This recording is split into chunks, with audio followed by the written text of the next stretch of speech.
As much as we love our Interceptors, we must admit that some components have been built down to a price to keep the bike obviously at such good value.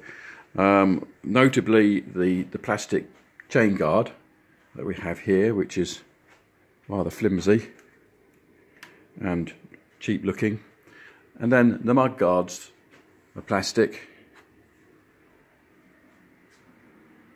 as well. So I thought, to improve the bike, that I'd like to get some better quality components here. So what I've done is I've ordered from Tech, which is TEC, a 3mm alloy, 3mm thick alloy chain guard, which is coated in black, and then from Hitchcock's some polished alloy mud guards. So that's the rear and that's the front one there. Now if you go on to Tech's website, which is www.tech, which is TEC, bikeparts.com, find the chain guard and then scroll down, and you'll see that there is actually an excellent 11-minute video showing you how to fit this. So I won't go into how to fit it. You can just go onto their website and be shown how to fit this. So what I'll do now is I will take off the old one, the old mud chain guard, and we can compare the two first of all. The chain guard is held on with 3 Allen headed bolts, just one there, one there, and then the other one is tucked at the front of the mud guard but on the other side, so you won't be able to see that. So they're just simple Allen headed bolts, so we'll take those off first of all. Yeah, so what I've done is I sprayed it with some water dispersant, let that sort of soak in, and then you can actually get your hand over the top and get the Allen key in, and it's anti-clockwise, so it's away from the tyre. Okay, so I've taken the plastic one off now, and as you can see it is pretty flimsy. You'll note that there's 2 bolts there. These are the original ones here. You'll note that it's held on by 2 at the back, but only 1 here. But this, of course, is a lot more rigid, so it doesn't need that extra 1 here. The alloy one is shorter at the back here, as you can see. So that's where, oops, it's screwed down there and here. But it is a little bit longer at the back, so it will cover the chain, go over the chain a little bit further. So anyway, so what we'll do now is put the new one in place. So there you go, it's on now. So you just got the one screw which comes with the chain guard, so you don't use the original fasteners. So just one there. There isn't one at the back there, but there is a blanking plug that you just push into there. I used some pliers just to get it in, and then the best thing to do is look at it from this side. There's a stud that you screw in. You can see that. And then it bolts onto it there. And I would, if you've got a normal size tyre on, work on it from this side. At least you can see what you're doing. As you can see, I've wedged a torch into it so that we've got some light on the subject. And in the end, it was an open spanner, 10mm spanner. In the video, he doesn't tell you what size, so it's a 10mm spanner that goes onto that stud. And I would recommend that you use a couple of nuts. Once again, 10mm nuts to screw onto the stud, lock them together, and then you'll be able to screw the stud right down till the thread disappears, and then you can put the chain guard over the top, and using a nylon nut there, nylon sealed nut. It is a struggle to get on. It's not easy, but with a bit of perseverance you can do that. So there we are. That's the new chain guard in place. Right then, what we'll do now is we'll move on to the mud guards. So we'll do the front one first. That's the easiest. So there's the original in place still. That's the one that's going to go in its place, and you can see that it does extend further down than the actual plastic guard there. So let's see if you can see if I can get that there. That's about right there. But it doesn't go all the way down as far as the sort of black plastic which is bolted onto the original mudguard. You use the same fasteners that are with the original. They're just Allen screws, same size Allen screw actually, that held the chain guard on, so that's handy. So all we need to do is unscrew those 4 bolts there, and hopefully just put the new mudguard back in its place. So let's see how it goes. Okay, so I've taken the front mudguard off now. So there's the 2 side by side. Okay, so that you can see it. Yeah, as I said, the actual alloy one extends further than this area here, but of course then you've got this going down, so it doesn't go all the way as far down the back of the tyre as the original does. So they came off very easy. Then underneath here you have 4 more Allen key bolts to undo, and it looks as if they are the same size again, so I'll take those off, and then we'll use the original brackets. They did actually, right, yes, we have got a couple of, there we go, rubber washers that obviously go in there for where we fit the mudguard on. Okay then, so let's get stuck into this. Yes, the Allen bolts are the same size as the ones on the top here. Make sure you put a bit of rag underneath it just to protect the finish of the bracket that goes over the top. And we will be using this this sort of matting, rubber mat that goes underneath that. That's reused.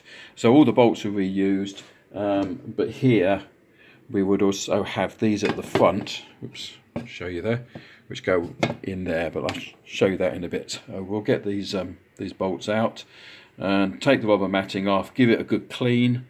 Okay, ready to put on the onto the new mudguard. Okay, so I've cleaned this up now, and I was wrong. This isn't rubber; it's actually metal, and as you can see, it started to corrode there, being underneath the mudguard.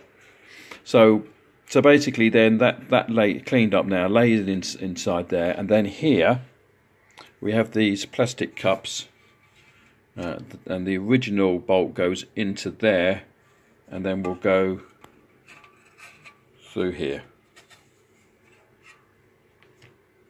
So I can get that there, like that. Okay. So we'll and then what we'll do is we'll fit the bracket on the top there, which is actually an alloy bracket that goes underneath and then bolts down there. So we'll get this done now. Right, they're now bolted back in place.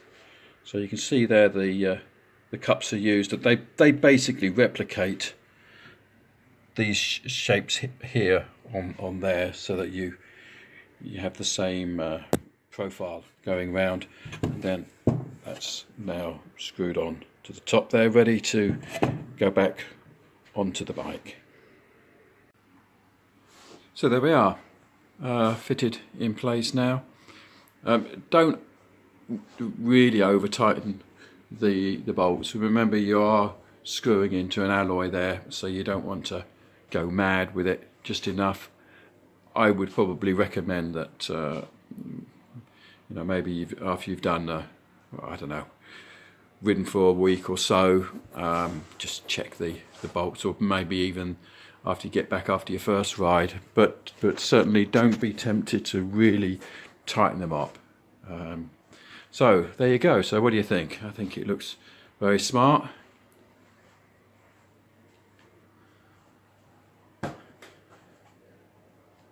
Yeah, I'm pleased with that.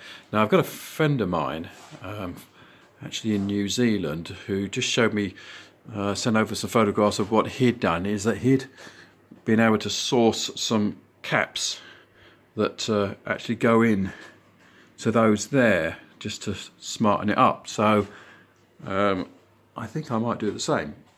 In fact, you can put these caps in all these places where you see these Allen bolts just being open at the end there. You can get these chrome caps that just smarten it all up a bit. So I think I'll look into that and get some of those.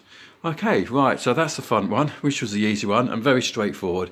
You use all the parts that the original parts, except for those two little caps. And so we'll now have a go at changing the rear one. Right, we come to replace the rear mudguard now. First thing you do is just take off the side panel and then take the seat off. Okay, it's not as complicated as I first thought, because the lamp here is actually held on to the frame. Okay, so basically all you need to do is just disconnect the electrical connections here to the main loom, undo these two Phillips screws, and then underneath just undo these two bolts here, which holds the mudguard onto the cluster. But this will, from what I can understand from the manual, this will actually stay in place because it's actually connected to the frame. So and that's it, and then you can pull the whole thing out. Obviously, oh yeah, the other thing you need to do then is, once you've got it clear away from the headlamp, there's three connectors, electrical connectors, which you just have to disconnect, and then hopefully it will come out. So we shall see. Right, so the rear mudguard is now off. It wasn't too much of the trouble. The two bolts, so that goes under there like that. It was held on there by these two bolts underneath there. They're 8mm. Okay. On the top here, they're actually T20 Torx screws. So you'll need something to be able to do that. The only real difficulty I had, and in the end I made a decision to snip something, and that's where the harness went through the top of the there, through that hole there, and there was just no way that I was able to get that out. It's almost like a one-way push, and that was it. Maybe there's a different way of doing it, but in the end I made the decision just to snip the top off so that it came off. So I didn't need to disconnect the cabling here. This just pulled through, so that's so as you can see, the rear light cluster is connected to the frame. You've got the electrical cabling coming out of there, and then all of this will then connect back into the new mudguard and then back onto the wire harness there. Okay, so let's do the next stage then of putting the new mudguard back in place. Right, the first thing in assembling the rear mudguard is you put these rubber mounting blocks in through there. Okay, and then they're locked in place with these two flat washers and two nylock nuts underneath. So we'll get that done. So those are tightened up there. These are 10mm nylock nuts at the back there, and that's ready for the I don't know, we'll see. Okay. So the next stage is to putting these cable holders. They go into that hole and that hole, and so there's two of those, and then these plug inside, go into there, ready to be mounted at the back of the mudguard. Okay, so let's get those done. Okay, so the wire holders have gone in there and there, and then these caps have pushed in there. So if we turn it over, you can see what it looks like on the other side. So there's the rubber mounts. That's where the wire holders come through, and I think now there's my decision to snip the old one off was the right one to do, because as I push these in, there's no way that you're going to be able to get those back out again. So the only way to do is just to snip them, and then that's where you can see where the caps have come through on there. So I think it's ready now to put back in place. So it's partly back in place now. What I did first was I fed the cable back through the hole there underneath here, okay.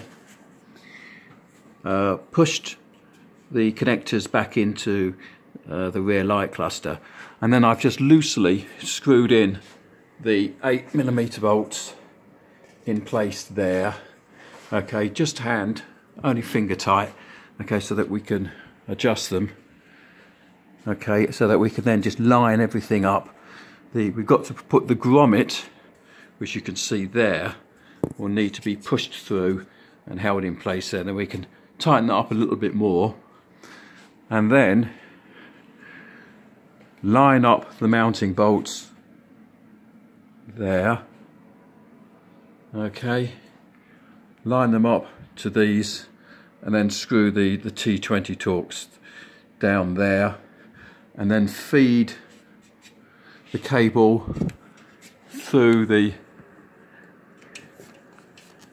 cable ties there. Let's just have a look at that, how that's done.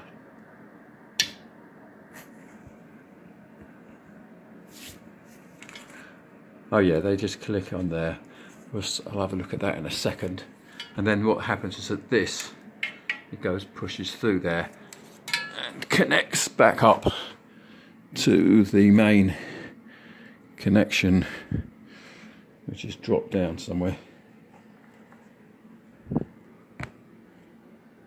Oh well, I'll have to find that in a second. Right, let's get on with that bit. Right, the rear mudguards are now back in place. So we look underneath here. Okay, I've tried to figure out how these fitted, but there were actually some cable ties in with the kit. I've just left them long just so that you can see how they go in there. So the 8mm screws are put back in place there. The grommet's in place. Now the only thing I did struggle with was this connector, because it's gone out of focus. Yeah, because it's had two little tabs either side of it, and that would just not go through the hole that was in the mudguard. So in the end, I just snipped them. So you know, it was so able to get through. It hasn't done any problems there. It still connects up again. Oh, just two different. There was two actual 10mm bolts that you screw in there in place of those T20 Torx. So there we are. So I would just tuck the cable out of the way, tidy up the cable ties, put the side cover back on the seat, and then you can see it in all its glory. Okay, all complete now. So new mudguard at the back and at the front.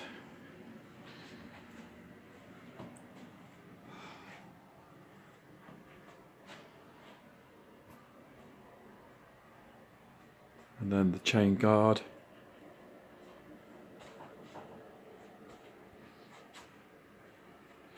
So that's the rear view now,